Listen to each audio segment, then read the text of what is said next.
Hello everyone, today we'll be using Routh Hurwitz arrays to check the stability of a closed loop system within the NSpire calculator. So given our problem up here, this is our open loop function, bring it down to this equation here, and due to the fact that Hurwitz arrays need closed loop systems, we have to use this equation to get our closed loop output. And then I use these two functions here, the getDenom of our function c to get all the denominators, and then polycoefficients of the denominators to get this matrix.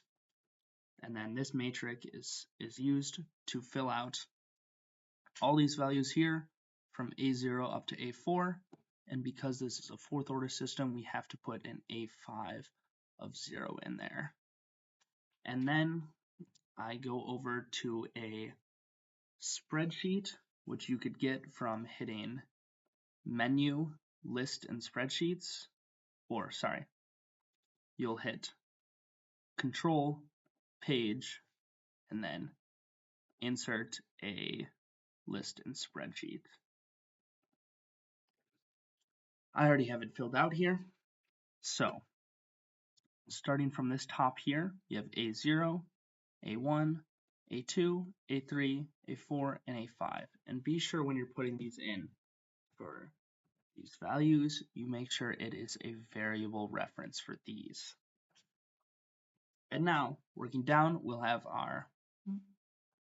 this is our B1 value, this is our B2 value, our C1 value, and our D1 value. So, our B1 value is calculated from A1 times A2 minus A0 times A3, all divided by A1. And then this is the cell references in the bottom here.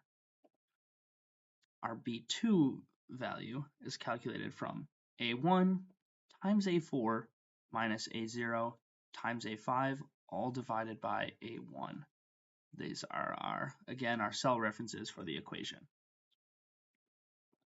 And then moving down here for our C1 value, this is calculated with B1 times A3 minus A1 times B2, all divided by B1.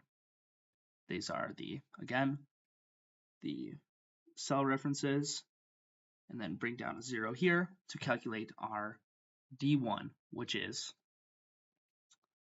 our C1 times B2 minus B1 times 0 all over C1, and we get 1.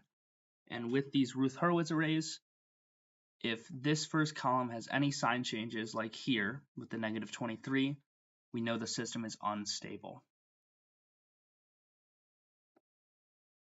We're going to be doing the same thing here for this closed loop third order system, but we have this variable k here. So again, our open loop equation, and then we use this calculation to find our closed loop equation, these two functions to get the denominators and the coefficients, and then with it being a third order system, we only go down to A3.